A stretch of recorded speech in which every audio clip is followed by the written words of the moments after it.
105. odcinek magazynu Lig Egzotycznych, 10. jubileuszowy na kanale sportowym. Adam Kotleszka, dzień dobry Państwu, zapraszam na wyprawę w egzotyczne miejsca, choć dziś tak naprawdę to miejsce aż takie egzotyczne nie będzie samo w sobie, natomiast Liga już jak najbardziej tak. Zabieram Was dzisiaj, drodzy Państwo, do naszych sąsiadów, trochę na wschód. Jedziemy dzisiaj, wybieramy się na Litwę, dziś Liga Litewska w magazynie Lig Egzotycznych.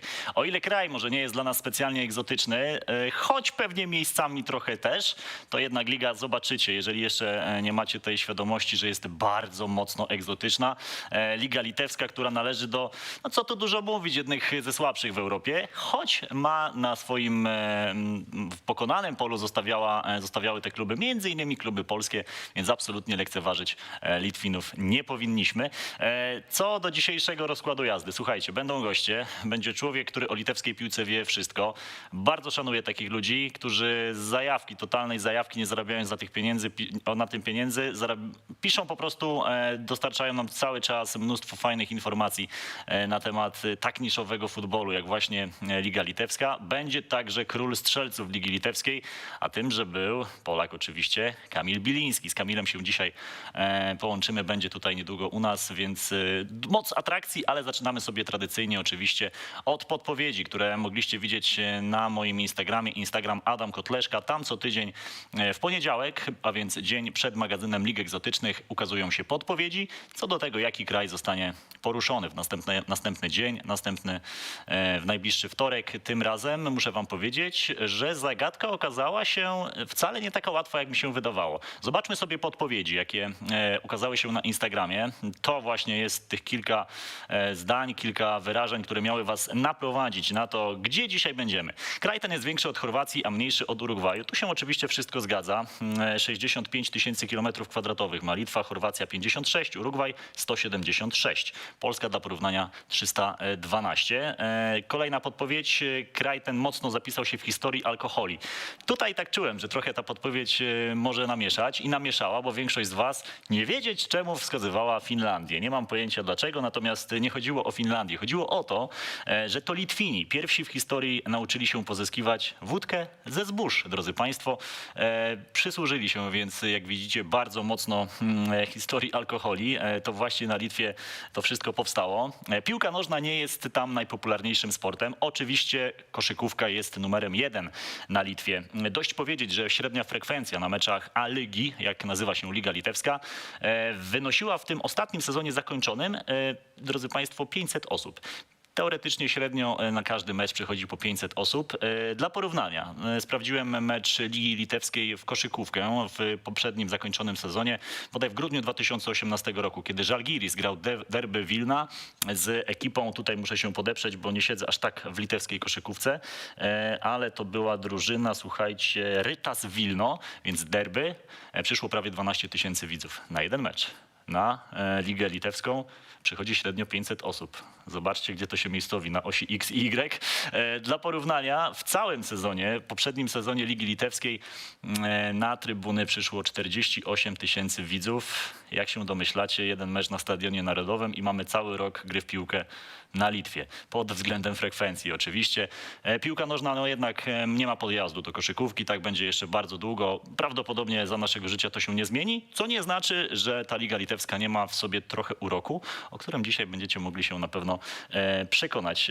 Jeszcze kolejne podpowiedzi, które były na Instagramie. Kraj ten ma na swoim terenie dość osobliwy zamek. Oczywiście chodziło o zamek w Trokach. Mamy zdjęcia tego zamku. Jeżeli ktoś nie był, to chciałbym, żebyśmy go sobie teraz zobaczyli. To jest o tyle ciekawe miejsce, że to jest jedyny zamek w Europie Wschodniej znajdujący się na wyspie. Wybudowany w XV wieku. To, co widzicie, to już jest totalna rekonstrukcja. On właściwie zbudowany od nowa. Natomiast no, jedna z największych atrakcji turystycznych Litwy. Chodziło właśnie o to przepiękne miejsce. Kto nie był, polecam zdecydowanie. Niedaleko Polski, a naprawdę można zobaczyć, przenieść się właściwie do kompletnie innego świata. No samo to położenie robi wielkie wrażenie. Kolejna podpowiedź była taka, że w tym kraju mieszka więcej ludzi niż na Cyprze, mniej niż na Węgrzech. Na Litwie niespełna 2,8 miliona mieszkańców, więc tak to się obecnie układa.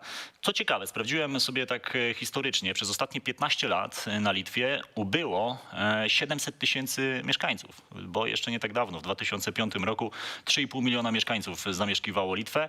Teraz tych mieszkańców jest zdecydowanie więcej. Dla porównania, tak żeby Państwu uzmysłowić, że to jest naprawdę duża strata. W Polsce, w kraju dużo większym, przez te 15 lat mniej więcej zmieniło się to, spadła ta liczba mieszkańców, ale o mniej więcej 100 tysięcy, więc no, duża różnica w porównaniu Polski i Litwy. Ostatnia podpowiedź, którą chciałem wyjaśnić, przynajmniej 2 Polaków grało zawodowo w piłkę nożną w tym kraju. To jest prawda, bo grało ich dokładnie 8. 8 Polaków rywalizowało. Maciej Kijewski, Arkadiusz Klimek, Adrian Mrowiec, Janusz Buchholz, Kamil Biliński, Jakub Wilk, Karol Salik i Dawid Smug. W drugiej lidze występował także Patryk Michałek. Największe sukcesy to oczywiście Kamil Biliński, zawodnik, który choćby zdobywał koronę króla strzelców właśnie w lidze litewskiej, reprezentując barwy Żalgirisu Wilno. Klub, który do tego jeszcze nie tak dawno, właściwie do 2018-17 roku był klubem hegemonem totalnym. Wydawało się, że nikt nie może zagrozić Żalgirisowi. Natomiast jest taki jeden klub, który mocno im zagroził w ostatnich latach. Nazywa się Sūduva Marijampolė i to jest klub położony zresztą bardzo blisko granicy polskiej. Nawet z Białegostoku jest bliżej do Mariampola choćby niż do Warszawy. No i właśnie ta Sūduva ostatnio mocno namieszała, jeżeli chodzi o ten układ sił w Wilnie. Tutaj widzicie dokładnie umiejscowienie Litwy. Polecam zdecydowanie, można się łatwo dostać autem, tylko nie przekraczajcie prędkości, bo mandaty trochę wysokie na Litwie, ale urocze miejsce zdecydowanie. Nie polecam się kąpać w Morzu Bałtyckim, bo jeszcze zimniejsze niż u nas. Dobra, zostawiamy te wszystkie atrakcje turystyczne, przechodzimy do piłki nożnej. Chciałem, żebyście zobaczyli stadiony piłkarskie, jakie mamy na Litwie. Są one dosyć osobliwe, raczej coś takiego jak na zasadzie naszej 4. ligi, okręgówki, choć są także i perełki. Oglądamy stadiony na Litwie w litewskiej ekstraklasie. Tak wyglądają obiekty sportowe na Litwie, a moim gościem numer 1 dzisiejszego programu jest Rafał Kobza, człowiek, który o litewskiej piłce wie naprawdę wszystko. Słowem wstępu, zanim cię Rafał powitam, powiem tylko dzień dobry. Oczywiście, witam. Zanim oddam ci głos, chciałem powiedzieć Państwu, ja generalnie sam jestem takim trochę zajawkowiczem, który siedzi w tych niższych ligach, uwielbia to oglądać, ligi, których nikt nie ogląda. Natomiast ileś tam temu też zakładałem różne strony na temat Ligi Nowozelandzkiej, Ligi Australijskiej. Wiem, ile to kosztuje pracy, którą widzi potem 100 osób, natomiast gwarantuję wam, że jeżeli robicie coś takiego niszowego, to z tych 100 osób 50 będzie mówiło, że robicie znakomitą pracę, kolejne 30 będzie naprawdę ciągle was śledziło, ale nie przynosi wam to dochodów, nie robicie tego dla pieniędzy, nie robicie tego dla rozgłosu, robicie to, bo macie po prostu taką pasję i Rafał jest takim gościem. Założył portal bałtyckifutbol.pl, tam was odsyłam. Uwierzcie mi, że jedna z lepiej prowadzonych stron o takiej niszowej piłce nożnej. Rafał rozmawia z piłkarzami z Litwy, prowadzi statystyki z kolejek, kto strzelił pięknego gola, kto podpisał nowy kontrakt na Litwie. Rafał, nie obraź się, ja wiem, że to ogląda niezbyt wiele osób, natomiast uwierz mi, że we mnie masz stałego fana, stałego widza, stałego czytelnika przede wszystkim. To bardzo mi miło. Skąd taka zajawka i dlaczego cały czas to robisz, mimo tego, że zdajemy sobie sprawę, że nie jest to popularne? No, z jednej strony to mogę powiedzieć, że głównym takim powodem było to, że nie robił tego nikt wcześniej. Okay. Znaczy oczywiście nie chcę umniejszać tam jakichś komuś zasług, bo wiadomo, że zdarzały się jakieś artykuły czy sprawozdania z Litwy, natomiast nikt nie zajmował się tak tym w pełni na co dzień. No i któregoś dnia ze swoją drogą w Rydze założyłem ten portal. Będąc w Rydze, tak? Tak. Będąc w Rydze założyłem ten portal, no i na początku wiadomo, skromny tylko taki na Facebooku, potem się to już z czasem rozrosło na stronę internetową, czasami próbuję też coś nagrywać, jakieś wideo, jeżdżę na mecze. Aha. No więc generalnie fajnie to idzie w dobrą stronę, rozwija się. Mam to dla kogo robić, nie są to, tak jak wspomniałeś, może nie bardzo duże liczby, ale mam swoje grono czytelników w Polsce, wspierają mnie też osoby z Litwy, Łotwy, więc to jest naprawdę miłe. Dobra, teraz tak, wstań, podnieś sobie krzesło, bo jesteś wyższy niż w rzeczywistości widać, a chcę, żeby było widać twoją koszulkę, bo masz na sobie koszulkę drużyny, którą ja już trochę zapowiedziałem, FK Sūduva, to jest ekipa z Mariampola, po polsku, tak, Mariampol. Co się stało, że Žalgiris dzisiaj nie jest takim hegemonem jak jeszcze jakiś czas temu choćby we Francji był, nie wiem, Lyon, no bo Żalgiris przez pewien czas też na Litwie nie miał sobie równych, a teraz już ma sobie równych. Wydaje mi się, że w Żalgirisie często zmieniano tam trenerów, zmieniano kadrę, także... Marek Zub, choćby polski trener. Tak, wydaje mi się też, że w kwestii samego zarządzania klubem jest trochę co do poprawienia, natomiast ten głód sukcesów w Wilnie jest już naprawdę duży. Oni Sudowie odebrali w tym roku pierwsze trofeum, był to krajowy superpuchar, wygrali 1-0 po golu w końcówce Mantasa Kuklisa, więc to był tak jakby pierwszy taki znak, że może to będzie w końcu ich sezon, bo oni 3 ostatnie sezony stracili mistrzostwo. Oczekiwania tam są zawsze duże, no bo w końcu jakby spytać, myślę, większość polskich kibiców, jaki klub na Litwie znasz, no to myślę, żeby Żalgiris. Tak. Choćby ze względu, wiesz, na historię, ale także na potyczki polskich klubów z Żalgirisem, No tak, tak. które nie kończyły się zawsze po myśli polskich klubów, powiedzmy Dokładnie. sobie szczerze. Więc myślę, że to jest taki klub, który on gdzieś się tam zawsze będzie liczył, ale no mają teraz ten faktycznie gorszy okres. Ta Suduwa jest naprawdę bardzo fajnie zbudowana, bardzo fajny zespół, który docierał przez ostatnie 3 lata do ostatniej rundy eliminacji Ligi Europy, więc byli bardzo blisko spełnienia tego starego snu Litwinów o fazie grupowej w europejskich pucharach, no ale gdzieś tam się właśnie wykładali na tych ostatnich rundach. No myślę, że teraz będzie bardzo ciekawy sezon z wielu powodów, o których myślę, że sobie też tutaj powiemy, bo rekordowo mała liczba drużyn jest w tym roku. 6 drużyn gra w lidze litewskiej obecnie, więc to jest naprawdę ewenement na skalę europejską tak naprawdę, bo to nie jest aż taki mały kraj typu jak Gibraltar, powiedzmy, czy San Marino, a ma tylko 6 drużyn w najwyższej klasie. No, kilka lat temu, z tego co kojarzę, w Armenii takie coś przerabiano, natomiast no, tutaj na Litwie to najwyraźniejszy, taki najbardziej wyraźny jak dotąd sygnał, że no, dzieje się źle. To jest tak naprawdę tylko, wydaje mi się, jednoroczna taka faza, bo oni już tam zapowiedzieli, że chcą do 10 drużyn chyba nawet, czy tam z powrotem do 8, że już w przyszłym roku będzie to wyglądało inaczej. Do 10, bo chcą 4 drużyny tam awansować. Zobaczymy, jak to wyjdzie. No, główną przeszkodą są pieniądze. No, u nas kwota... Których tam brakuje, bardzo mocno. Tak, kwota 300 000 euro jest takim, powiedzmy, taką kwotą, która pozwoli ci spokojnie rozegrać sezon, prawda? Na Litwie? Tak, to jest na cały sezon. Dobra. Już u nas, no to wiadomo, nie robi żadnego wrażenia, natomiast tam jest to w większości przypadków problemem, bo kluby mają 2 opcje. Idziemy do A-ligi, gramy tam. Czyli do tej najwyższej klasy rozgrywkowej? Tak, musimy ściągnąć lepszych zawodników, żeby o cośkolwiek tam powalczyć, a nie dwucyfrówki. I wiesz, często kończy się tak, że klub nie zdołał nawet dograć sezonu albo po jakichś wielkich mękach dogrywał i znikał z mapy. A jeżeli mają do wyboru taki komfort na tym drugim poziomie w pierwszej lidze i mogą tam sobie grać spokojnie, bez jakiegoś tam większego ciśnienia finansowego, no to wybór jest prosty i tak właśnie miał w tym roku miejsce, kiedy rozważano tam chyba 3 czy 4 drużyny, żeby do tej A-ligi ścisnąć, no ale one powiedziały Że nie chcą, nie że jesteśmy niekoniecznie. zainteresowani. Tak, to taki, kiedyś był taki klub w A-lidze w 2017 roku, ostatnio u Tenis Uciana i oni powiedzieli, że ta liga tak naprawdę jest opłacalna tylko dla 4 zespołów, które grają w europejskich pucharach. My nie chcemy w tym uczestniczyć, bye bye. I dobrowolnie zrezygnowali z tego najwyższego poziomu rozgrywek, przenieśli się na pierwszą ligę i być może w ten sposób uratowali istnienie drużyny. Zanim sobie jeszcze będziemy gadali dalej o lidze litewskiej, ja muszę oczywiście rozwikłać zagadkę, kto pierwszy odgadł na Instagramie, że chodzi o Litwę. Przeczytam wam kilka odpowiedzi waszych na moje podpowiedzi. Dobra, lecimy.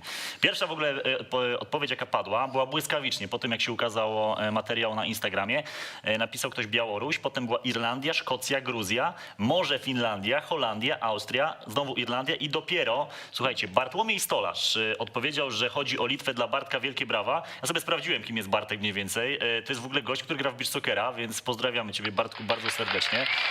Nawet tutaj jakieś puchary Słowacji, młodzieżówki czeskie, Polska U21.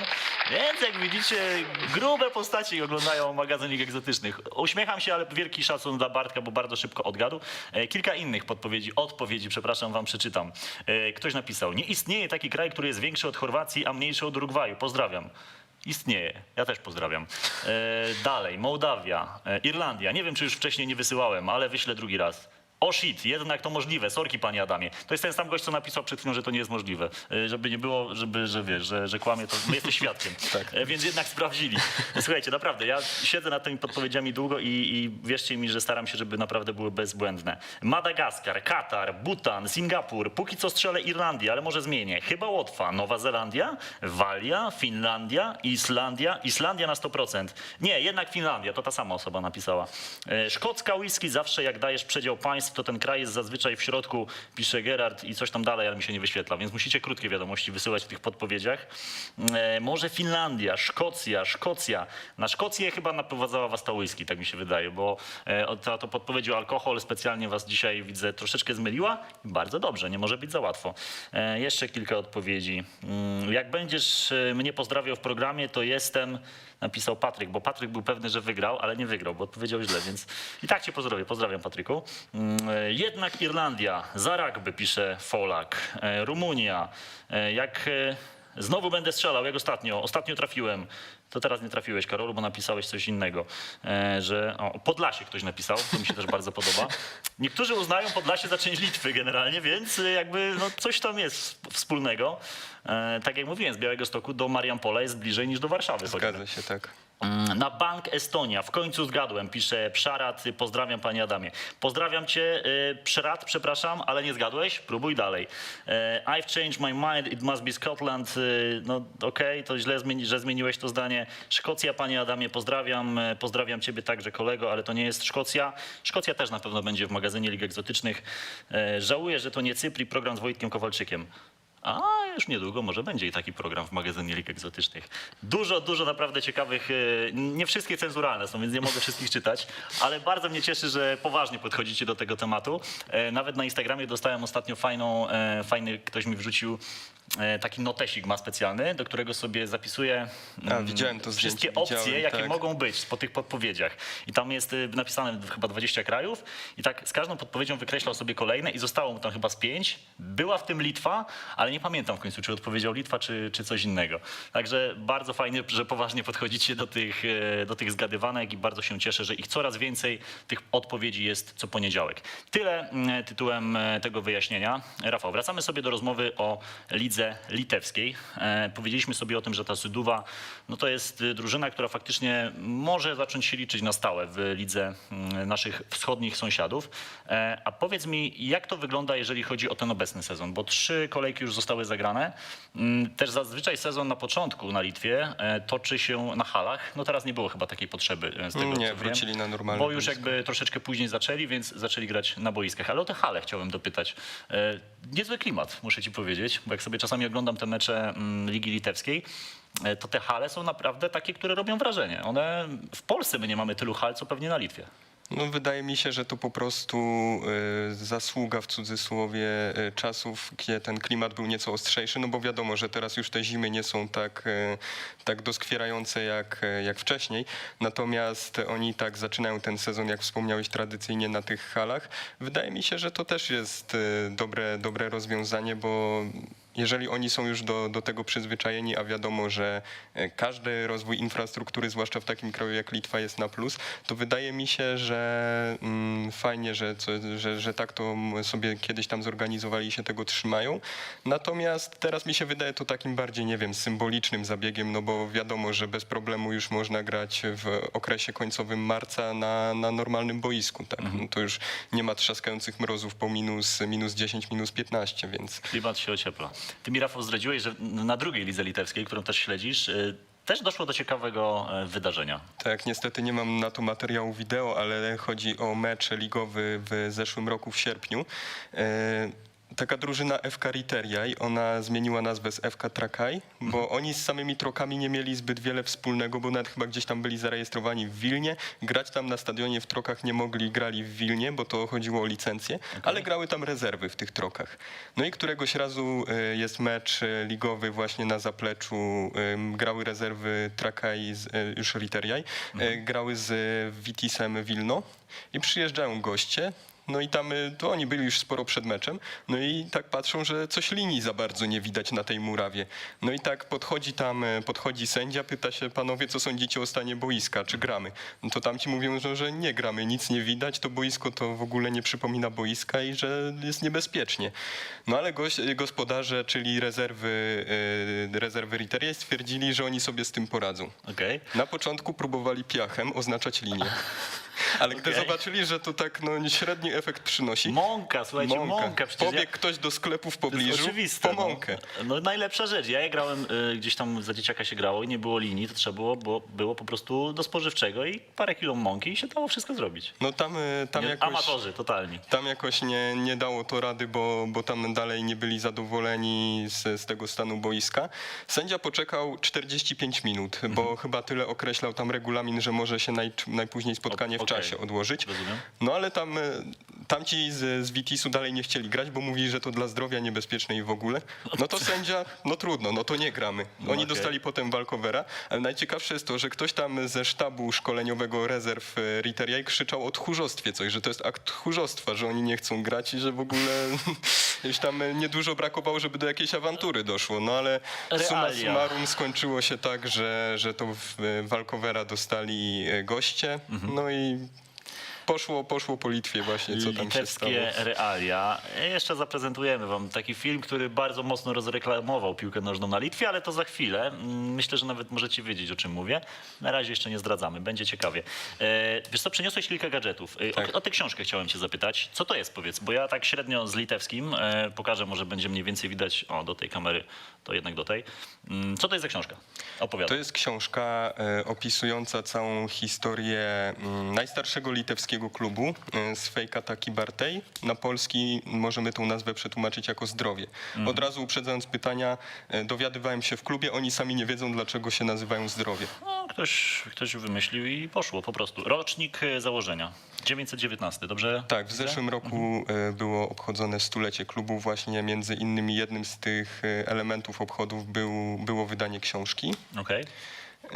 Ja skorzystałem z opcji zamówienia przez internet, ale to można było bez problemu nabyć tam na miejscu. Oni też odsłonili pomnik jednemu ze swoich piłkarzy, którzy tam kiedyś grali, ale był zasłużony jakby dla rozwoju tej piłki. To jest o tyle ciekawe, że dużo klubów z bogatą historią na Litwie poupadało, tak? Nawet sam Żalgiris Wilno pewnego roku był bankrutem i było naprawdę dużo pracy włożone w to, żeby ten klub nie upadł. Więc tutaj w tej książce, której trzymasz, jest opisane wszystko od założenia przez niemieckiego, on był chyba doktorem, jeden z tych założycieli Niemiec. Ale oni istnieją do dzisiaj, Oni tak? istnieją do dzisiaj, grają na 3. poziomie rozgrywek od kilkunastu lat. Nie mają tam jakichś większych sukcesów, jeżeli chodzi o ten ostatni czas. No ale istnieją, mają się dobrze. Kiedyś właśnie nawiązałem kontakt z klubu, z ludźmi z klubu, bardzo Ja wam uprzejmi. pokażę mniej więcej, jak to wygląda, tę książkę, żebyście sobie co zobaczyli, chcieli, jakby to ktoś chciał. To powiedzieli. dużo fajnych archiwalnych zdjęć, tacy panowie już grubo po 60 czasami, którzy pamiętają jeszcze te wczesne lata istnienia tego klubu. No dla kolekcjonera na pewno znakomita sprawa. Czy druga liga litewska, albo inaczej zapytam, czy pierwsza liga litewska w pełni jest profesjonalna? Czy wszyscy zawodnicy, którzy grają w A-lidze, zarabiają pieniądze i żyją tylko z piłki? Tak, natomiast jeżeli miałbym określić czasami sposób zarządzania tych klubów, no to z profesjonalizmem to niewiele ma wspólnego, tak. Więc no tak, ci zawodnicy normalnie dostają pieniądze. Tam już na drugim poziomie ligowym to już tak niekoniecznie działa, bo zazwyczaj jeżeli kopiesz w piłkę, to masz przy okazji jakieś poboczne zajęcie. Chyba że tam się jakieś wyjątki zdarzają, najczęściej wśród obcokrajowców. No właśnie, no bo domyślam się, że Kamil Biliński na przykład, czy tych 7 innych Polaków, którzy grali w A-lidze, no nie musieli dorabiać sobie jeszcze gdzieś indziej, jechali tam na kontrakt zawodowy? Tak. Przynajmniej nie słyszałem żadnej takiej historii, aby ktoś był zmuszony. Znaczy wiesz, to, że oni dostawali kontrakty profesjonalne, nie słyszałem, żeby któryś z Polaków miał problemy z wypłatami, ale zdarzało się to w innych klubach, więc to jeszcze jakby o niczym nie świadczy.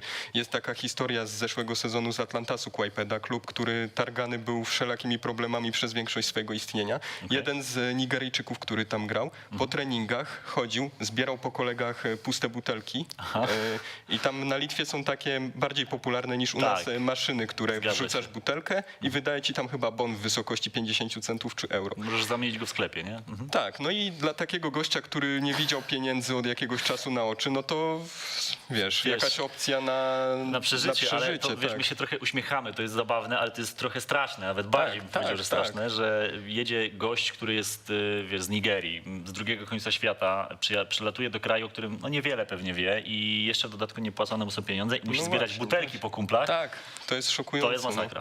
No. I powiem ci taka ciekawostka, gdzieś to przeczytałem. Generalnie są takie tam określone, jak w każdym innym kraju, warunki, na jakich uzyskujesz licencję dla rozgrywek. I w A-lidze ostatnio tylko 3 kluby w pełni spełniły, tak jakby wiesz, wszystkie Kryteria? wymagania od A do Z. W pozostałych innych, nawet jeżeli nie mówiono o tym oficjalnie, zrobiono mniejsze lub większe wyjątki. No to widzisz. Wiesz, w Polsce też robią wyjątki, tylko Tak. podejrzewam, że w Polsce, znaczy jestem pewny, że te obostrzenia, które są do spełnienia, są zdecydowanie bardziej wymagające, restrykcyjne. tak, na na pewno. Litwie, jeżeli ty mówisz, że 300 000 wystarczy, żeby prowadzić klub w najwyższej klasie rozgrywkowej na Litwie, no to za 300 000 klubów w Ekstraklasie nie będziesz prowadził. No nie, zdecydowanie nie. Zachowujemy oczywiście wszelkie proporcje. No, Polska jednak jest dużo wyżej niż Litwa pod każdym względem, jeżeli chodzi o piłkę nożną. No ale tak to wygląda. Obiecałem wam ciekawe wideo, też pokazujące przaśność litewskiego futbolu. Ostatnimi czasy, który to był rok? Wiesz, o czym mówię? O tym losowaniu. 2 lata temu? Rok temu. Rok temu losowanie Pucharu Litwy. No czegoś takiego to jeszcze nie było w historii światowej piłki nożnej, ale ktoś wpadł na ciekawy pomysł, jak przykuć uwagę do teoretycznie nic nieznaczącego na skalę światową wydarzenia. Losowanie Pucharu Litwy z roku ubiegłego. Oglądamy.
Nie wiem jak ty, Rafał, ale no, zaciekawiło mnie, to nie ukrywam, choć nie pochwalamy takiego no, bardzo nachalnego sposobu reklamowania swojego produktu, jakim był Puchar Litwy.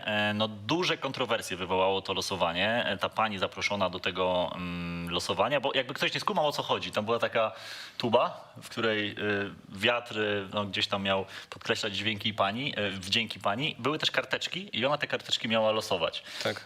I nie dość, że to wszystko już jest kuriozalne, to w dodatku jeszcze organizacyjnie nie do końca to ogarnęli, bo zdradziłeś mi, że tam w ogóle na karteczce brakowało jednej drużyny. Tak, musieli w ogóle to wszystko odwołać. Były 2 drużyny z Kozłowej Rudy. Co za dramat. Jedna dosyć nowa, tak niedawno założona, więc oni tam, nie wiem, czy oni zapomnieli, nie skojarzyli, czy uznali, że to jest jedna i ta sama. No i wiesz, potem zostało nagle... Zostali z drużyną bez rywala. Więc, no. Czyli powiedz, oni losowali to wszystko raz jeszcze, tylko już rozumiem w normalnych Tak. okolicznościach. No myślę, że nie odważyliby się na coś takiego, zwłaszcza, że potem firma Sharp zdecydowanie zareagowała na te wydarzenia. No, ty dostałeś w ogóle nawet jakiegoś maila od Tak, nich, nie? dostałem ja, dostały też, wydaje mi się, inne serwisy, które o tym wspominały, że firma się stanowczo odcina od tego. No tak, bo tam jeszcze ten sponsor, tego logo z tego sponsora był użyty w ogóle bezprawnie. Tak, no, bez ich zgody. W ogóle skala absurdu tego wydarzenia no, przekracza wszystkie mierniki, wszystkie wskaźniki. Chyba już do tego nie dojdzie, do takich Chyba rzeczy, nie, co? chyba No by i się nie jak oni odważyli. w ogóle do tego podeszli? Tam faktycznie ktoś, nie wiem, poleciał, przypłacił to posadą, czy raczej pośmialiśmy się i lecimy dalej? Aż tak nie wiem, czy posypały się stołki, natomiast były, no... wydaje mi się, że to oczywiste oskarżenia o seksizm. Okej. Zwłaszcza, że no, ta kamera bardzo niefortunnie zamontowana tuż pod kroczem tej dziewczyny. No Więc, tak, to nie, no, fortunnie myślę, że to było celowe mimo wszystko. Summa summarum ta dziewczyna podobno nie czuła się urażona, więc Wiesz, no- nie wiem na ile to prawda, czy ona tak powiedziała, żeby A już na pewno nie była, było wiesz, tego no, kwasu nikt jej tam na więcej. siłę, wiesz, nikt jej tam na siłę do tej tuby nie zamykał. Wyglądała na bardzo zadowoloną. Miała trochę pewnie chwały swojej, 5 minut. Na Instagramie pewnie profil dobrze skoczył. Natomiast no, generalnie nie pochwalamy takich rzeczy, bo to jest oczywiste sprowadzanie kobiety do jakiegoś miana przedmiotu, więc pokazaliśmy wam to wideo, żebyście mieli świadomość, tak nie róbcie. Jak będziecie kiedyś robili jakiekolwiek losowanie, tak nie róbcie. No dobra, słuchajcie, ta Litwa jest niesamowita. Jeszcze jakieś takie absurdalne historie przychodzą ci do głowy z Ligi Litewskiej? Wiesz co, jak sobie tak na szybko pomyślę, to nie, ale ostatnio na przykład w Żalgirisie Wilno, tam wymienili w ogóle ze względu na cięcia finansowe całą kadrę, tam kadrę administracyjną mam bardziej na myśli, Okej, nie samych dobra. piłkarzy. Zrobiono wielkie trzęsienie ziemi, zrezygnowano z wyjazdów zagranicznych, po czym się, jeszcze przez koronawirusa piłkarzom cięcia wprowadzono, chyba tam o Finansowe, połowę, po czym się okazało, że pani prezes Wilma Węclowajtiene pobierała sobie jak gdyby nic 5000 euro pensji bez żadnych wyrzutów sumienia, jednocześnie zmuszając piłkarzy Do cięć? tak, więc to są takie te niuanse związane z zarządzaniem klubu, które no, pokazują, że jednak gdzieś tam dużo jeszcze trzeba poprawić. Dużo trzeba poprawić. Jest mnóstwo pytań, bardzo fajnie. Zadajecie je na Instagramie, na Twitterze i także oczywiście na czacie. Będziemy sobie starali się przeczytać. Jest fajne pytanie z Twittera. Szarinio pisze. Adam, poruszcie temat. Co stało się z Ekranasem Poniewierz? Pamiętam jakiś czas temu wygrywali wszystko co roku i nagle klubu nie ma żadnych informacji. Chyba zbankrutował. Co się stało z Ekranasem? Poprawnie, ale chyba polski klub występował w europejskich pucharach przeciwko Ekranasowi. Dobra, to do sprawdzenia. Wiesz Ja co, to do sobie sprawdzenia, znajdę, bo tak z ale głowy nie wymienię. Co się z nimi teraz dzieje? Natomiast z chęcią odpowiem właśnie na pytanie. Tak, oni zbankrutowali. W 2014 roku ledwo w ogóle dograli sezon, więc w 2015 roku nie było już ich w gronie przyjętych do A-ligi, no z bardzo prostej przyczyny, czyli finansowej. Money. Ale w korytarzach sądowych nazwa Ekranas, mimo że tak powiem śmierci klubu, odbijała się jeszcze bardzo, bardzo długo. Właściciel tego klubu dostał zarzuty wyprowadzenia z klubu 2 milionów euro ponad, w efekcie czego no, klub upadł. Powiem ci tak, jak ktoś 2 miliony potrafił wyprowadzić z klubu litewskiego, to miał łeb na karku, bo tam takich pieniędzy często nie ma po prostu. A jeszcze, przepraszam, wrócę do tych anegdot, mi się przypomniał z wyprowadzaniem pieniędzy, bo generalnie z tego, co się orientowałem, sama federacja jest jedną wielką anegdotą. Okej. I teraz tak, pierwszy prezydent po uformowaniu się federacji, tak, po całych tych perturbacjach ze Związkiem Radzieckim, na przykład pieniądze z federacji wyprowadzał do fabryki majonezu. Do czego? Fabryki majonezu. Potem próbował do fabryki okien, żeby sprzedawać je Kazachom, ale coś tam ostatecznie mu nie wyszło. Teraz wiceprezydent Arunas Pukelis, człowiek z reputacją gangstera, kiedyś w ramach porachunków gangsterskich wywoził człowieka w bagażniku do lasu i go pobił. Tłumaczył się tym, że obraził tam jakoś jego kobietę i na jego miejscu każdy mężczyzna zachowałby się tak samo. Więc ten człowiek jest teraz wiceprezydentem w federacji.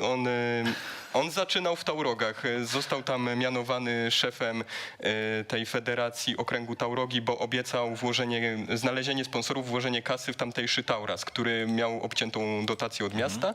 No ale oczywiście pieniędzy Pukelisa nikt tam nigdy nie zobaczył, a on poszerzał w tym samym czasie swoje wpływy. No i wiesz, wybił się i no wiesz, to jest człowiek, któremu się nie odmawia. On miał No jak wywozi ludzi w bagażniku, to kilka raczej nie. wyroków sądowych, żadnego nie odsiedział, co nie? I no taki człowiek teraz jest. Okej, czyli majonez, okna sprzedawane Kazachom, ludzie wywożeni w bagażniku. I losowanie bardzo osobliwe, które widzieliście przed momentem. To jest obraz litewskiej piłki. Wygląda to wszystko bardzo interesująco, słuchajcie.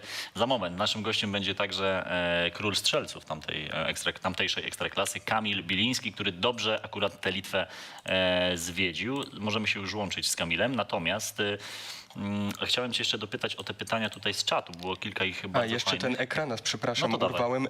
Ekranas się teraz odradza, bo grająca na trzecim szczeblu rozgrywek Augstatia wykupiła prawa do użytkowania nazwy i logo Ekranasu. Tą zmianę zatwierdził sąd, więc tak jakby Ekranas po części wraca. Powoli wraca, tak? Tak. Sprawdzałem sobie, czy grali z polskim klubem. Nie grali jednak, więc to No nie, co jak właśnie nie Ekranas. kojarzyłem, ale nie chciałem gafy walnąć jakiejś. O, bardzo fajnie. Podpowiada mi tutaj Konrad, nasz wydawca, że Atlantas, Kłajpeda grał z polskimi klubami, Szawle grały z polskim klubem, no i oczywiście Żalgiris. Konrad jak zwykle ma głowę na karku. Bardzo dobrze. Słuchajcie, Ekranas Poniewierz, Żalgiris Wilno, to są wszystko duże nazwy, jak na litewskie warunki. Suduwa może być takim Żalgirisem na lata, że będą teraz, wiesz, przez 10 lat z rzędu zdobywali mistrzostwo? Nie, wydaje mi się, że aż tak nie, ale to bardzo ciężko też powiedzieć z drugiej strony. Na razie ta Suduwa przed przerwą na koronawirusa nie wyglądała olśniewająco, nie wyglądała jak drużyna z zeszłego sezonu, kiedy wciągnęli ligę nosem, że tak powiem. No ale teraz Żalgiris po przerwie przegrał pierwsze spotkanie z Riteriaj, więc mi się wydawało, że ten solidny taki Żalgiris, gdzieś tam uszło z niego powietrze i z tego powodu wydaje mi się, że będzie interesująca walka o mistrza, bo nie wiem czego się spodziewać po obydwu drużynach, które przedstawiały na razie dwa różne swoje oblicza, bo Suduwa teraz zaczęła wygrywać. Pisze jeden z widzów, że Ekranas grał sparring z Polonią w Warszawie. Dzięki bardzo. Może dlatego właśnie gdzieś skojarzyłem, że grali w pucharach. Pytanie do eksperta. Jaką robotę Karolis Skinkis robił w Suduwa? Dostał robotę w wieku 25 lat, 5 lat prowadził, teraz w Indiach rządzi i dzieli. Mówi ci coś to nazwisko? Dyrektorem sportowym był. Okej, dobra. Mi się wydaje, że teraz Indie stały się takim trochę popularnym kierunkiem wśród Litwinów. Dobrą robotę zrobił Nerijus Valskis, który został tam królem strzelców. No i teraz właśnie mamy tam coraz więcej wątków litewskich. No i właśnie ten wspomniany pan będzie tam dyrektorem w jednym z indyjskich klubów. Rewelacja. Proszę Państwa, kolejny gość dołącza do naszej dzisiejszej rozmowy. Kamil Biliński jest już z nami, były zawodnik Żalgirisu, były także król strzelców Ligi Litewskiej. Dzień dobry, Kamilu. Dzień dobry, witam. Cześć. Kamil, rozmawiamy sobie dzisiaj o Litwie. Trochę wyszło nam tutaj z tej rozmowy sporo takich absurdów nawet tej litewskiej piłki. Natomiast ja wiem, że ty akurat pobyt na Litwie wspominasz bardzo dobrze i nie tylko ze względu na to, że miałeś sukcesy sportowe, ale sam wczoraj, jak sobie rozmawialiśmy, mówiłeś, że naprawdę spotkałeś tam wielu fajnych ludzi. No tak, to prawda. W tamtym momencie, w jakim ja byłem, wtedy w Żalgirisie, jakby prezesem i dyrektorem sportowym były dwie osoby. Była Wilma, nie pamiętam nazwiska dokładnie, która do dzisiaj jest prezesem tego klubu. Dyrektorem sportowym był Mindaugas Nikolicius i to oni wprowadzali taką rodzinną atmosferę tego klubu.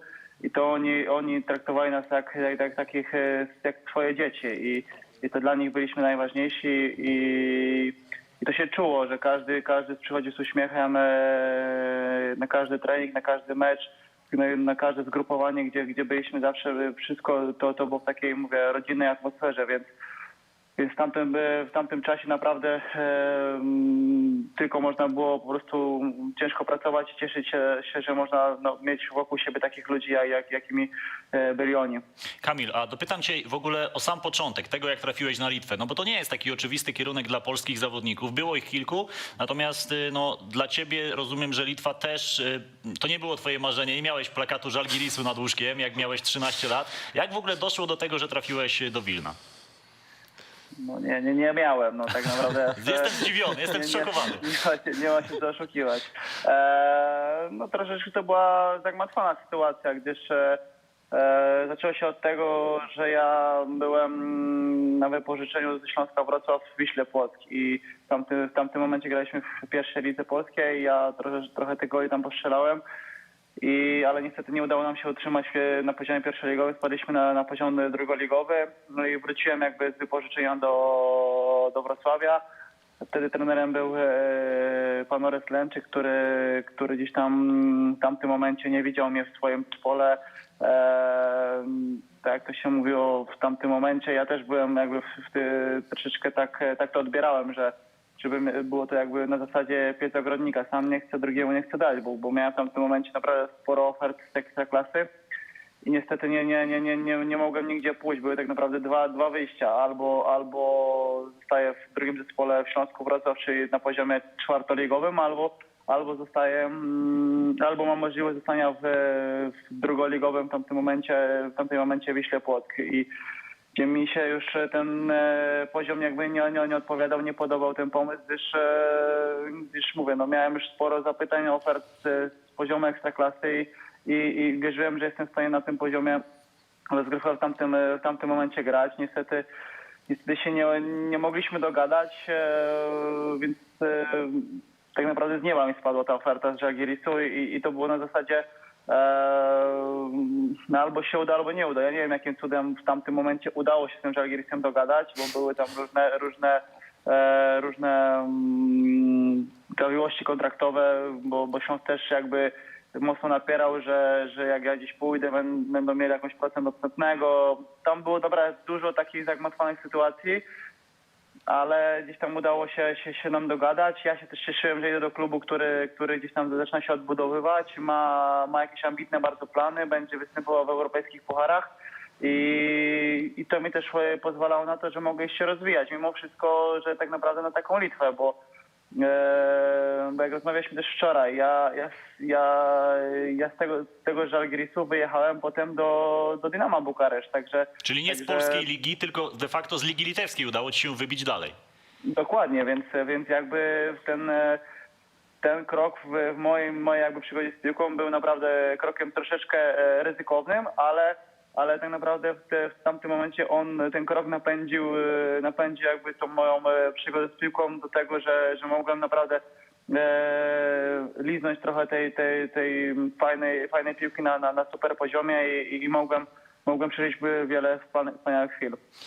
Kamil, Mistrzostwo Litwy, Puchar Litwy, Super Puchar Litwy, Piłkarz Roku 2 razy, Piłkarz Roku Żalgirisu Wilno. No, wyrosłeś tam na miano legendy i zastanawia mnie, czy takie osiągnięcia pozwalają na Litwie czuć się jak gwiazda, czy fakt, że ta piłka nożna nie jest sportem numer 1, no, nie dał ci takiego statusu, wiesz, Davida Beckhama tamtejszego na Litwie. Jak to wyglądało?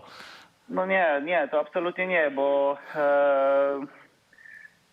Tam my mieliśmy jakby fajny zespół, który budowaliśmy razem wszyscy i u nas nie było statusu gwiazdy. Ja robiłem to, co ode mnie wymagano. Ja miałem strzelać gole, miałem pomagać zespołowi.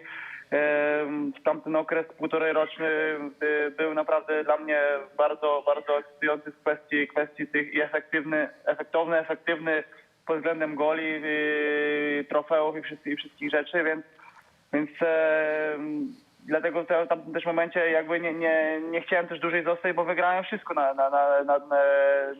w tamtym kraju i potrzebowałem też jakby wyjazdu, bo tak naprawdę oni mnie namawiali na to, żeby zostać dłużej i dalej jeszcze walczyć w tamtym momencie o Ligę Mistrzów, bo żeśmy już zdobyli mistrzostwo, mieliśmy grać w europejskich pucharach jako mistrz kraju, bo wcześniej graliśmy jako wicemistrz w 4 rundach Ligi Europy. Ale takiego statusu nie miałem, bo wszyscy wiemy, że numerem 1 na Litwie jest koszykówka i to tam wszystkie oczy są na tych sportowców są skierowane. Dlatego my żeśmy jakby robili swoje i jakiegoś statusu wielkiego nie miałem. Dopiero status jakiś tam większej osoby można było doświadczyć dopiero w Rumunii, gdzie tam się traktuje piłkarzy jako gdzieś tam powiedzmy bogów, tak, więc i oni są ważniejsi. Na Litwie czegoś takiego nie było. No jak będziesz tutaj w Warszawie przy okazji, to sobie pozwolę cię zaprosić do studia i pogadamy o Rumunii. Ale dzisiaj zostajemy na Litwie. Kamil, jak byś porównał ten poziom na Litwie do poziomu polskiej ekstraklasy? Bo wiemy, że to jest liga słabsza, to jest oczywiste. Natomiast choćby Żalgiris pokazywał, że no wcale nie musi bać się tych polskich zespołów. Jak te pierwsze tygodnie, te pierwsze miesiące dla ciebie tam wyglądały? Jak zobaczyłeś poziom Ligi Litewskiej, pomyślałeś, kurczę, gdzie ja przyjechałem, poziom jest słabiutki, czy wręcz przeciwnie? Uważałeś, że możesz stać się tutaj lepszym piłkarzem? Ja trafiłem do naprawdę fajnego zespołu z fajnymi zawodnikami, którzy naprawdę posiadali fajne umiejętności i naprawdę można było coś z tego wyciągnąć i jakby to nie był efekt taki, że gdzie ja się wkopałem i co ja tutaj w ogóle robię i czy coś w ogóle z tego będzie. Gdyż naprawdę mieliśmy fajny zespół i graliśmy bardzo fajnie w piłkę i jeszcze po tym już w ogóle jak po 2 bodajże miesiącach przyszedł trener Marek Zub do naszego zespołu, to jakby jakość zespołu jeszcze bardziej poszła do przodu, bo trener Marek nas wyciągnął kolejne jakby pokłady tych naszych gdzieś tam umiejętności i już w ogóle stworzyliśmy już mocniejszy zespół. Zaś początek był taki troszeczkę jak roller coaster, bo ja pierwszy swój mecz zagrałem w europejskich pucharach przeciwko Admirze Wacker, więc Tak jest, z Austrii. gdzie my w Wilnie zremisowaliśmy z nimi 1-1 po mojej asyście do Radawiciusa, tak, bodajże. Tak, to mi się dobrze kojarzy. Jeszcze ten mecz mogliśmy wygrać i za chwilę na przykład przyjechała do nas Atlanta z Kłajpeda, który w tamtym pierwszym sezonie był naprawdę słaby. I kurczę, dysproporcja poziomu była duża, więc troszeczkę, troszeczkę roller coaster pod tym względem, bo za chwilę znowu jechaliśmy na rewanż do Admiry, tam dostaliśmy 5-1, w ogóle już nie mając w ogóle jakichkolwiek szans. Za chwilę gdzieś tam kolejne mecze i zaczęliśmy wszystkich gdzieś tam po kolei pokonywać, bo tak jak się wspomniałem wczoraj, bodajże 13 czy 14 spotkań Z rzędu, odkąd tak. ja przyszedłem z rzędu wygraliśmy do końca sezonu. I tak to nie dało nam mistrzostwo, brakło nam bodajże 1 punktu do tego, żeby zostać mistrzem kraju, bo nie dogoniliśmy Ekranasu, bo Ekranas też wygrywał swoje spotkania, ale dzisiaj zdobyliśmy wicemistrzostwo i dopiero od przyszłego sezonu już byliśmy takim jakby faworytem do wygrania tej ligi i się udało i zdobyliśmy jeszcze do tego puchar, super puchar i te, jak wspomnieliśmy wcześniej, też europejskie puchary, które zakończyliśmy na 4. rundzie w Salzburgu. Żalgiris Wilno to był lepszy klub niż Wisła Płock w tamtym czasie? Jeżeli chodzi o poziom wtedy Wisły Płock drugoligowej, a Żalgiris, który gdzieś tam walczył miał europejskie puchary, to na pewno był to lepszy zespół w tamtym momencie niż w tamtym momencie drugoligowa Wisła Płock. Jasne. A te najlepsze drużyny na Litwie, za twoich czasów jak grałeś, jak tam brałeś udział w tych rozgrywkach, jak radziłyby sobie w Ekstraklasie? One by walczyły o europejskie puchary, czy raczej walczyłyby o to, żeby się utrzymać w Ekstraklasie? Myślę, że raczej to drugie. Nie chce mi się w to wierzyć, że zespoły w tamtym momencie, nawet mój, byłby w stanie powalczyć o coś więcej niż jakieś tam utrzymanie.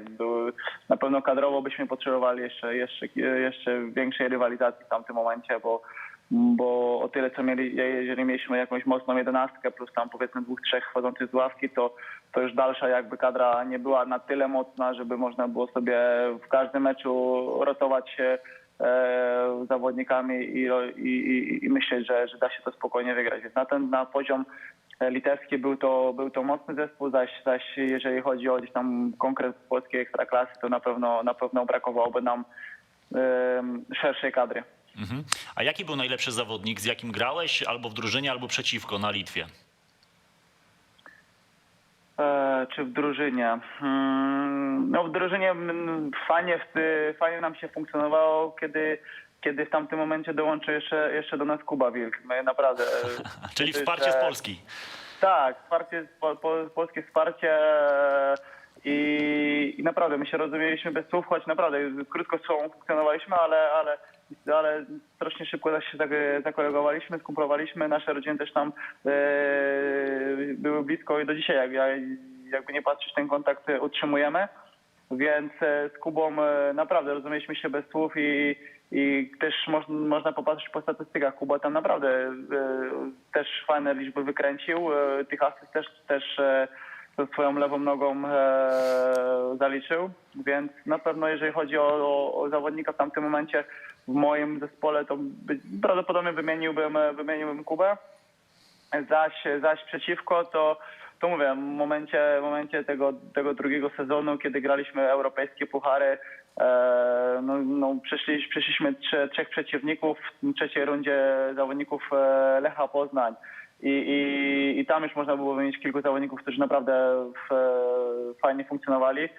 Zaś eliminując Lecha trafiliśmy na arcymocny w tamtym czasie Red Bull Salzburg, gdzie w tamtym momencie występował Jonathan Soriano, występował Alan, występował Sadio Mane, Kevin Camp i cała w bramce Gulashi, zawodnik Lipska. No, cała kadra tamtego zespołu potem naprawdę zrobiła olbrzymi skok jakościowy w karierze, że do dzisiaj naprawdę ja gdzieś tam rozmawiając z każdym mówię, że występując na boisku przeciwko komuś nigdy nie widziałem takiego meczu, jakim rozegrał przeciwko mnie Jonathan Soriano, kiedy my tam przegraliśmy 5-0, nie robiąc po prostu sztycha. Nie byliśmy w stanie z nimi, oni wygrali z nami 5-0, a jakby chcieli, to wygraliby z 15.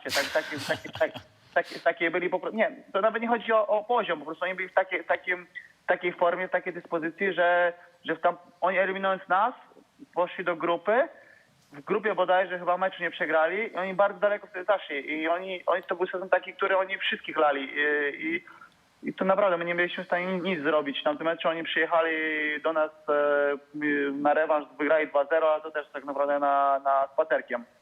Ale w tym pierwszym meczu Jonathan Soriano strzelając 3 gole po prostu bawił się. No, dla mnie to był po prostu, ja przycierałem oczy ze zdumienia, jak można tak grać i to było naprawdę fajne przeżycie, no a potem się okazało, że i tak największą karierę zrobił Sadio Mane. No ale miałeś szansę przeciwko niemu zagrać. A wróćmy na chwilę do tego meczu z Lechem, do tego 2 meczów właściwie z Lechem Poznań.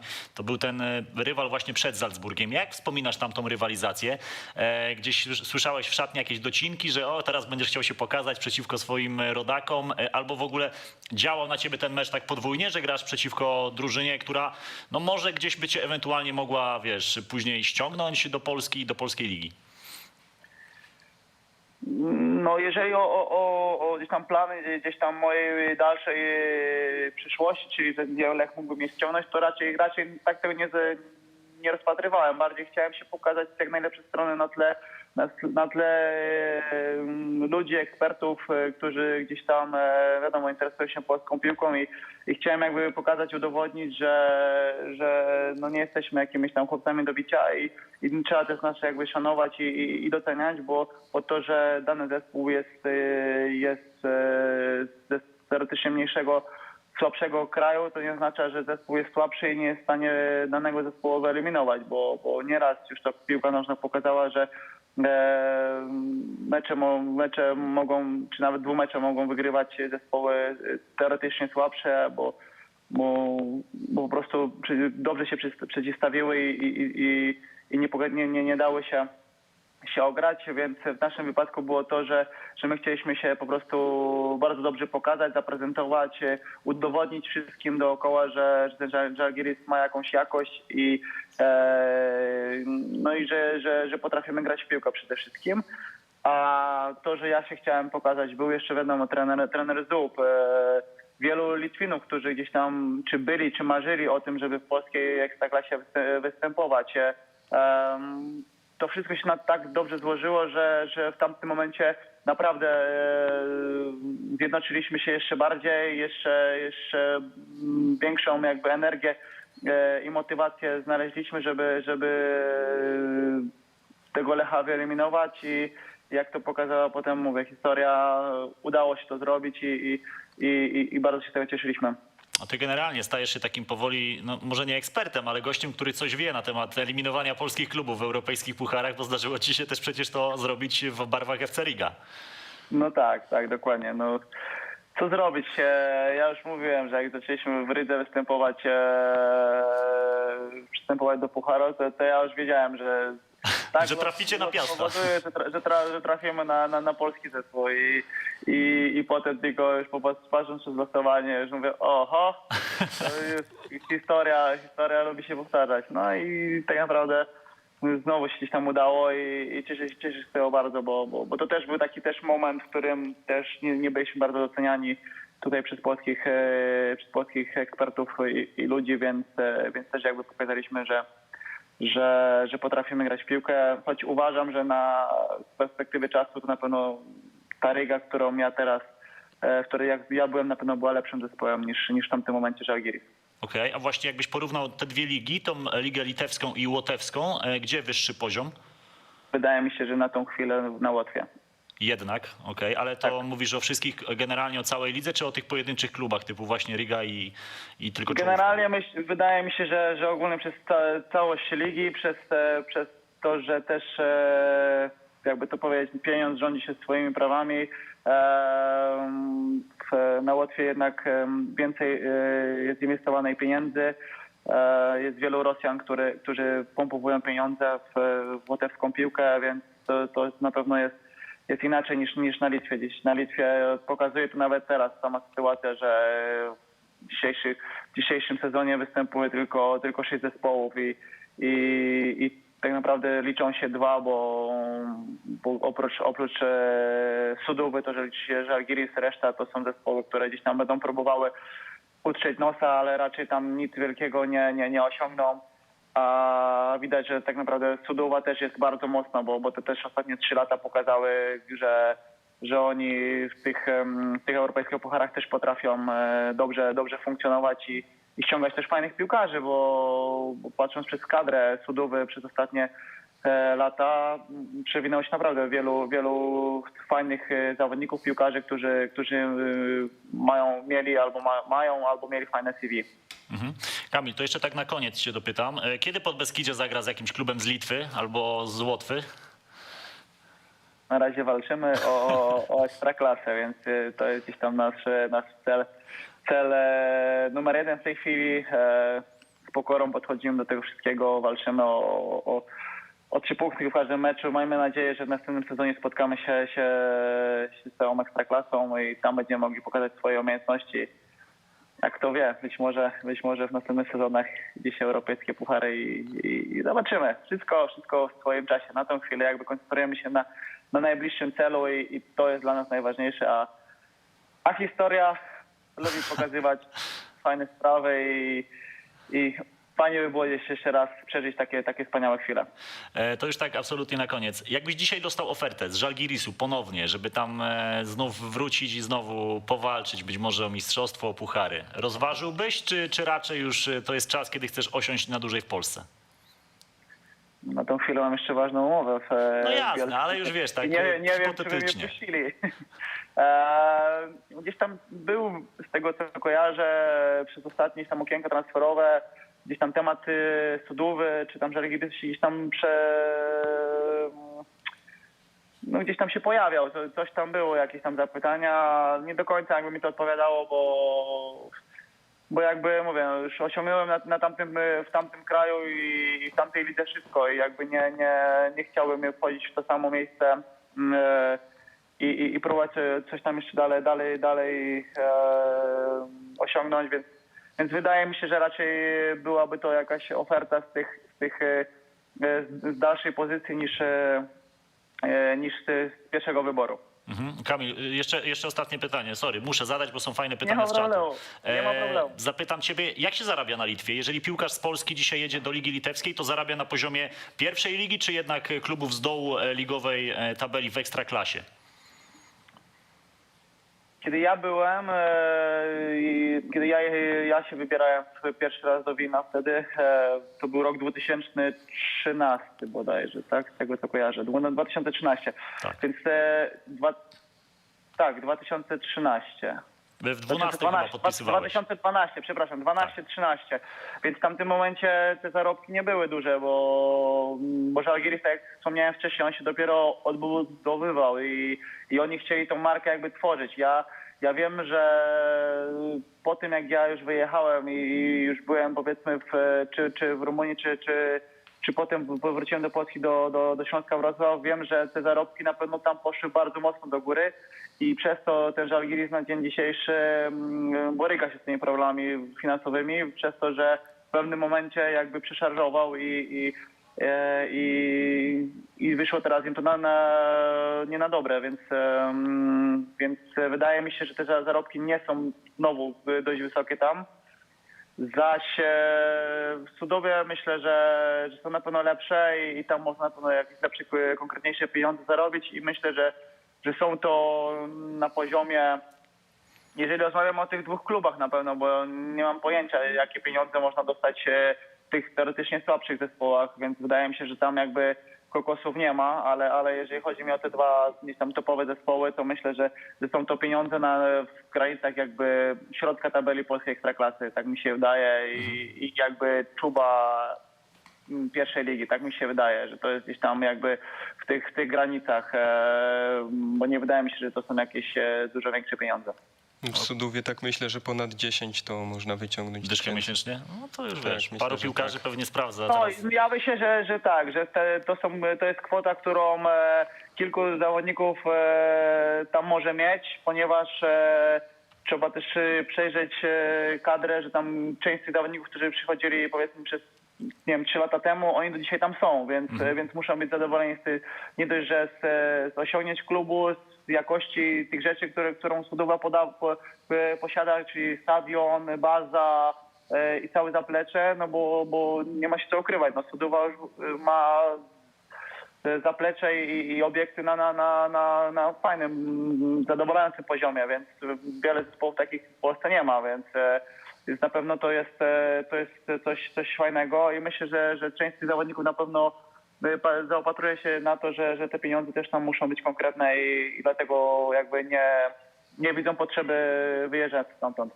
Kamil, to posiedzimy jeszcze chwilę, bo mam do ciebie jeszcze parę pytań ciekawych. Przypomniało mi się. Słuchaj, a pamiętasz jakieś takie historie trochę absurdalne z tej Ligi Litewskiej, kiedy jechaliście może na jakiś wyjazd i boisko było na przykład w bardzo złym stanie albo wiesz, no bo pokazywaliśmy dzisiaj w tym programie, że ten futbol na Litwie ma swoje takie dosyć interesujące wątki. Przypomina ci się jakaś sytuacja taka, no, która się raczej nie zdarzy nigdzie indziej na świecie, tylko na Litwie? No raczej tak, no bo w tamtym momencie zespołem w Ekstraklasie był Taurogi. Tak bodajże Tak, Tauras, kojarzę, tak. Taurogi, dobrze, Tak, dobrze mówię. Taurogi. Dokładnie. Tauras na pewno. Więc oni mieli 2 stadiony. Jeden z naturalną płytą, drugi miał ze sztuczną. I raz graliśmy tam, raz tam. No, na stadionie naturalnym boisko było jak na wiosce, można powiedzieć, że nie nadawało się trawa do tego, żeby tam normalnie grać w piłkę, no ale wiadomo, no mecz ligowy. Zaś innym razem graliśmy na płycie sztucznej, gdzie no to ja nie wiem, poziom B klasy może tak to wyglądało, bo były stałe 2 baraki, bez chyba bodajże nawet prysznicy. Było po prostu boisko sztuczne z małą jakąś trybunką. No i ogólnie jakby nie kojarzę teraz w 100%, ale prawdopodobnie przy jakimś tam polu, więc no mówię, no wyglądało to troszeczkę bardzo komicznie i my ten mecz musieliśmy tak samo wygrać, żeby potem mówię, no osiągnąć jakieś tam wyniki. Jeszcze na domiar złego była taka ulewa, że po prostu oberwanie chmury w trakcie tego meczu. Po prostu komiczna sytuacja, no ale chyba bodajże 7-0 tam wygraliśmy. Poradziliście sobie z tymi warunkami.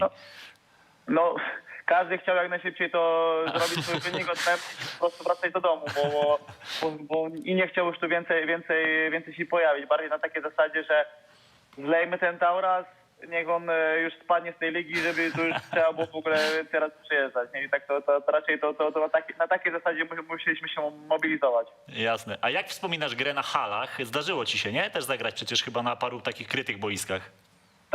Tak. No właśnie graliśmy Super Puchar w Mariampolu i graliśmy u siebie też mecze na hali, już nie pamiętam jak się nazywa ta hala. On potem trochę odnowili. Bo Pamiętasz, Rafał? Nie No pamiętam. nieważne. Wilnie jest taka hala. Okej. Już nie pamiętam jak się nazywa, więc teraz musiał, no nie przypomnę sobie na pewno. Jest taka hala, w której też Żalgiris gra i oni tę trybunę odnowili i postawili nową płytę sztuczną, tak samo pod tą halą, więc tam na pewno są warunki dużo lepsze niż były wtedy, bo tam trawa była jeszcze słabej jakości, a wiem, że ją wymieniali, więc na pewno tam można było, teraz na pewno można grać lepiej w piłkę, ale na przykład jeszcze ta sytuacja właśnie z Superpucharu na Studowie była taka, że graliśmy boisko, wiadomo, pełnowymiarowe, trybuny, wszystko fajnie, ale bramki były tak postawione, że zaraz za słupkiem był taki metalowy pręt. No tak, no nie wiem, no tak jak na podtrzymanie bramki. Jasne, tak. No. I graliśmy ten Superpuchar 0-0 w normalnym czasie. No i dogrywka, jak to jest, ja strzelam gola, bo piłka przychodzi przez linię, tylko że tak wchodzi, że właśnie ten pręt odbija się już w bramce, on jest pół metra, spokojnie w bramce, on się odbija i wychodzi. Nie wiem, jak jest ani sędzia boczny, ani tego, my się cieszymy, bo oni załamani, bo stracili gola, a sędzia nagle nam tego gola cofnął, nie zaliczył nam tego gola. Po prostu. Uznał, że słupek. No tak, jakaś taka, no mówię, ale i to można po prostu było zobaczyć po reakcjach i naszych, i przeciwników, że ten gol został zdobyty prawidłowo, a on nam tego gola cofnął. I to chyba bodajże był nawet sędzia, który jest teraz sędzią międzynarodowym. Gedymina Marzejka? Dobrze Tak, kojarzę? Marzejka. Marzejka, tak. Dokładnie. No właśnie gdzieś tam zapamiętałem to nazwisko. I szczęście z tym, że potem Mantas Kukli strzelił gola i wygraliśmy 1-0 i wygraliśmy ten Superpuchar, ale to też taka sytuacja z tych takich, kurczę, mało realnych w tych czasach, bo te no już takich bramek raczej nigdzie nie spotka, żeby po prostu tak pręd wystawał taki, mówię, podtrzymujący bramkę, zaraz słupek taki zaraz z tyłu. Więc No, zwłaszcza w troszkę dobie śmieszne. warów, zwłaszcza kiedy masz war, no wtedy o warze jeszcze nikt nie myślał. No tak, ale wydaje mi się, że w żadnych rozgrywkach się na całym świecie raczej to nie jeszcze taką bramkę spotka, bardziej, bo nie wiem, może bramka jakaś tam treningowa jeszcze gdzieś tam mogłaby stać, ale no nie dam na oficjalnym meczu takim, gdzie idziemy, ważą się losy jakieś tam pucharu, więc trochę to tak było śmieszne, komiczne. Mówię, w całej sytuacji tak na szczęście wyszliśmy zwycięsko z tego pojedynku. Kamil, bardzo Ci dziękuję za tę dzisiejszą rozmowę. Naprawdę, no, trochę o tej Litwie wiesz, bo trochę też tam byłeś i widziałeś. Mam nadzieję, że jeszcze będzie okazja się tutaj spotkać w studio już. Wtedy być może sobie poruszymy temat Ligi Łotewskiej dla odmiany. Tam też pewnie trochę tych anegdot masz przygotowanych, bo Liga Łotewska, powiedzmy sobie szczerze, też trochę emocji dostarcza. No tak, na pewno. To jest, znaczy myślę, że każda liga gdzieś tam. Ja przez to jakby swoje doświadczenia i